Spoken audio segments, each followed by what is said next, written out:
Jamuan. Ketika itu, Master Yi menemukan bahwa masakan babinya menjadi gosong karena ulah asistennya yang bernama Leng. Dan karena masakan babi adalah bintang dari hidangan penjamuan, akhirnya Master Yi meminjam golok kepala naga yang menjadi warisan turun-temurun untuk mengganti masakan babinya. Dengan menggunakan golok itu, Master Yi langsung memotong daging babi itu dengan sempurna.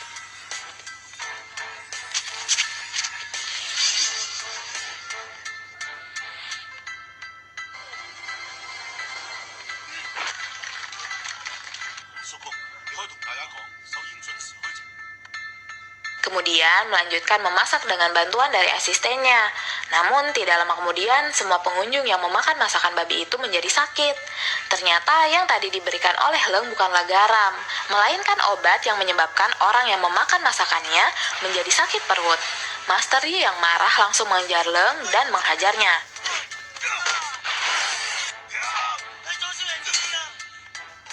Namun, karena Master Yi adalah kokinya, dirinya lah yang harus bertanggung jawab. Maka dari itu, dia diusir dari desa dan tidak layak menjadi pemilik goloknya. Berpindah ke sebuah sekolah kungfu, saat itu sang guru mengadakan kompetisi bahwa barang siapa yang dapat memindahkan lambang sekolah ke tempat asalnya akan menjadi lulusan pertama yang mendapatkan kehormatan dari sekolah. Seketika itu, semua murid langsung memperebutkannya dan yang memenangkan kompetisi itu adalah Ken, seorang pelajar jago kungfu yang menyukai memasak. Dan salam perpisahan untuk gurunya adalah semangkok mie yang dibuatnya dengan menggabungkan kungfu dan memasak. Kemudian saat Ken pergi, gurunya menyuruhnya untuk berguru tentang masakan kepada Master Koki yang bernama Sum Waitak dari restoran Sum.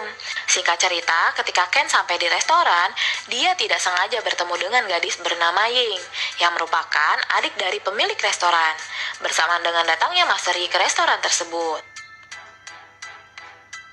Di sana, Master Yi disuguhkan secangkir teh oleh Ying dan langsung membuat kagum Ching, yaitu sang pemilik restoran. Itu karena Master Yi mengetahui bahan-bahan untuk membuat teh itu secara akurat. Bahkan analisisnya itu membuat Ken penasaran.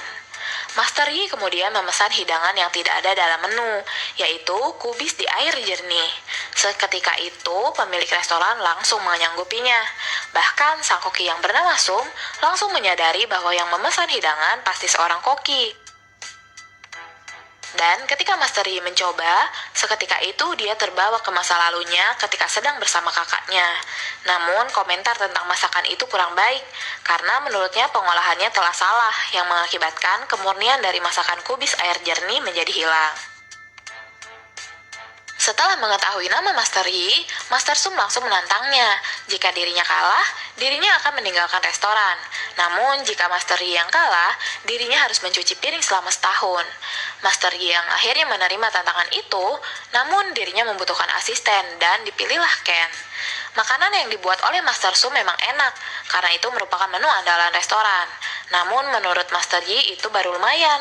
Saat itu Ying merasa kepanasan ketika menyentuh hidangan Master Yi, karena lapisan kulit dagingnya merupakan gula tipis yang bisa membuatnya tetap panas sehingga seperti masih dalam proses memasak. Dan ketika dicicipi, Master Sum langsung mengakui kekalahannya. Makanan itu bernama 8 bebek keberuntungan, yang sudah lama tidak ada koki yang bisa membuatnya secara sempurna. Ternyata pembuatannya tidak boleh menggunakan pisau, karena kelembutan dan serat dagingnya akan pecah ketika dipotong dengan pisau. Saat itu, Ken mengejar Master Sum yang pergi karena kedatangannya ke restoran adalah untuk berguru padanya. Namun, Ken ternyata salah paham, karena Sum Waitak yang merupakan ayah dari Ching dan kakak seperguruan dari Master Yi telah meninggal tahun lalu. Bahkan, Ching juga mengetahui kejadian yang telah dialami oleh Master Yi. Namun, dirinya yakin bahwa Master Yi tidak bersalah karena seorang yang menyukai memasak tidak akan melakukan itu. Karena sekarang restoran tidak mempunyai koki, Ching akhirnya meminta Master Yi untuk menjadi kokinya. Dan karena Master Yi merasa berkewajiban untuk menjaga restoran Sum, akhirnya dirinya pun menyanggupi walaupun dengan syarat dirinya membutuhkan asisten dan Master Yi menginginkan Ken. Tidak lama kemudian, Ken kembali datang dan langsung menantang Master Yi dalam bidang keahlian memotong. Ken memulainya dengan memotong ikan globe, yang mana kecepatan dan ketajaman pisau sangat mempengaruhi hasil, dan tentu saja hasilnya pun sangat memuaskan. Namun Master Yi tidak mau kalah. Dirinya memotong ikan air tawar yang normalnya rasa dagingnya tidak dapat menandingi ikan globe. Namun setelah dicoba, Ken terkejut dengan rasanya karena ternyata Master Yi memotong dengan pisau dingin yang membuat rasa ikan menjadi lebih lezat. Bahkan yang paling mengejutkan, teknik memotongnya itu tidak membuat ikan mati setelah diambil dagingnya. Karena kagum akan kehebatannya, Ken ingin berguru kepada Master Yi. Bahkan dirinya rela mengasah semua pisau yang telah berkarat dengan sukarela. Beberapa hari kemudian, ketika Master Yi sedang bersama dengan pemilik restoran, dirinya teringat dengan keponakannya, yaitu Jo Wong Kai, yang merupakan pemilik restoran Raja Kanton. Bahkan Master Sum datang ke sana untuk melamar menjadi koki setelah dirinya dikalahkan seseorang dalam pertandingan memasak. Setelah mendengar nama yang mengalahkannya, Jo langsung marah karena suatu alasan yang telah terjadi di masa lalu. Saat itu, ketika Jo masih kecil, ayahnya yang merupakan kakak dari Master Yi sedang marah karena Master Yi menyembunyikan golok kepala naga. Karena golok itu merupakan simbol koki terhebat yang diwariskan turun-temurun. Mereka berdua ketika itu memperebutkannya, bahkan sampai bertarung.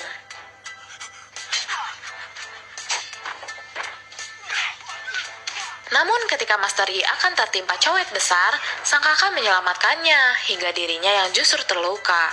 Karena luka itulah ayah Jo kehilangan karir memasaknya dan memilih untuk pergi dari desa. Bahkan faktanya kakak dari Master Yi merupakan koki terhebat yang memenangkan kejuaraan dunia chef selama 2 kali berturut-turut. Master Yi kemudian mengajari Ken dimulai dengan pelajaran memotong. Itu karena seorang koki harus mempunyai kelebihan lain selain memasak, seperti memotong, memikul, menumbuk, dan yang lainnya. Bahkan Ken mendapatkan pelajaran baru ketika memasak sebuah telur, karena di balik hidangan paling sederhana, ternyata menyimpan kesulitan lain dalam membuatnya.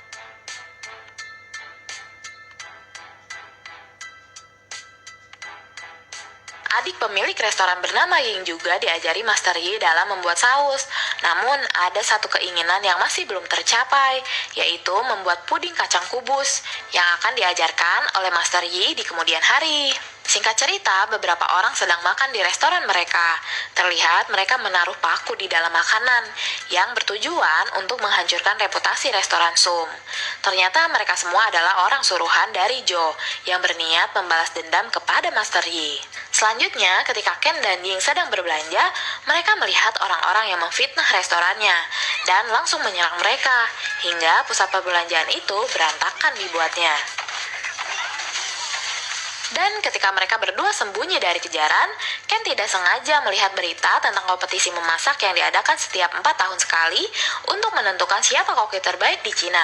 Berpikir bahwa itu bisa memperbaiki reputasi restoran, Ken akhirnya meminta Master Yi untuk mengikutinya. Saat itu, Master Yi menolak dan justru menyuruh agar Ken lah yang mengikuti kompetisi itu, dan berharap agar Ken bisa berjuang demi restoran, sambil memberikan suatu kotak kepada Ken. Singkat cerita, kompetisi pun akhirnya dimulai, sementara Master Yi kembali ke desa untuk menyelesaikan masalahnya. Bahkan juara kompetisi sebelumnya pun ikut berpartisipasi, yaitu Master Tin, seorang master koki dari restoran Raja Kanton, berikut dengan asistennya yaitu Master Sum. Mengetahui hal itu, Ken tetap percaya diri dan yakin jika dia bisa memenangkannya. Dan babak pertama ini dimulai dengan tantangan memotong, yang hanya akan mengambil 2 tim untuk masuk ke final. Saat itu, Ken akan membuat hidangan bernama 4 unggas keberuntungan, yang bahannya diisi dengan 4 macam unggas. Sedangkan tim lain memasak ikan dan kerang, serta Master Tin yang membuat hidangan kepala kerbau. Para juri menilai masakan semua peserta dari rasa, bahan, dan proses memasak. Oleh sebab itu, tim yang berhasil masuk ke babak final adalah perwakilan dari restoran Sum dan juga restoran Raja Kanton. Setelah Jo mendengar siapa pesaingnya di final nanti, dia dan anak buahnya langsung menyerang restoran, yang diakhiri dengan tertangkapnya Ken dan Ying yang kemudian disekap di dalam lemari pendingin. Tidak hanya sampai di situ, Master Yi yang baru kembali dari desa pun langsung diserang. Bahkan Jo dengan tega mengancam akan membunuh Ken dan Ying di lemari pendingin, yang kuncinya harus diambil Master Yi dari kandang ular beracun. Namun ketika Master Yi akan mengambil kuncinya, dia dihentikan oleh Leng, orang yang dulu memfitnahnya atas suruhan dari Jo. Dia mengatakan kepada Master Yi bahwa kunci itu palsu dan yang asli ada padanya.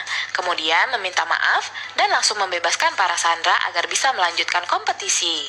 Kembali ke kompetisi, tantangan di final kali ini adalah menghidangkan sup yang mempunyai tema kemurnian. Itu adalah hidangan tanpa bumbu yang menonjolkan skill memasak, agar orang-orang dapat menikmati kemurnian masakannya. Di sisi lain, Jo kembali mendatangi Master Yi dengan membawa golok kepala naga yang kini telah berkarat. Sebelum menentukan masakannya, Ken mengingat perkataan Master Yi tentang hidangan kubis yang dianggap sebagai makanan terbaik. Oleh sebab itu, Ken mencoba membuat hidangan bernama kubis di air jernih dan langsung mempersiapkan bahan-bahannya. Teknik yang ia pelajari dari Master Yi diaplikasikannya dengan sangat baik, dari menyaring lemak daging sampai mengambil jantung kubis, kemudian menusuknya dengan jarum agar kubis bisa menyerap sup dengan sempurna. Master Tin juga tidak kalah hebat dengan mengolah hidangannya, bahkan dia memakai cara sempurna untuk memanaskan masakannya. Berpindah ke Master Yi setelah pertarungan yang cukup panjang, akhirnya Master Yi dapat mengalahkan Jo dan anak buahnya, kemudian pergi sambil membawa golok kepala naga. Kembali ke kompetisi, akhirnya hidangan mereka berdua telah dicicipi oleh para juri. Dan ternyata hidangan Ken bukanlah tandingan dari hidangan Master Tin. Namun saat wasit akan mengumumkan pemenangnya, Master Yi datang untuk menghentikannya. Kemudian memberikan golok itu kepada Ken untuk memotong hidangan yang ada di dalam kotak yang dibawa oleh Ken, yaitu kacang kubis. Dan ketika Ken membuka golok itu, karat di goloknya langsung menghilang dan langsung memotong kacang kubis itu. Kacang kubis yang ada di dalam sup seketika langsung bercampur dan menghilang. Hidangan kubis itu sangat sederhana, namun menyerupai harta karun setelah diolah dengan seni tinggi dalam memasak, sekaligus mengedepankan tingkat kemurniannya. Master Tin yang ketika itu aneh melihat para juri terdiam, mencoba merasakan makanan lawan, dan setelah mencobanya, dia langsung melepas topinya untuk mengakui kekalahannya. Berkat makanan itu, Ken menjadi juara kompetisi masak ke-7 di Cina. Dan tidak hanya itu, ternyata kakak dari Master Yi yang merupakan koki terhebat pun hadir di sana. Bahkan terlihat akrab dengan sang adik. Di sisi lain, Jo yang melihatnya dari televisi langsung menyesal akan semua perbuatannya.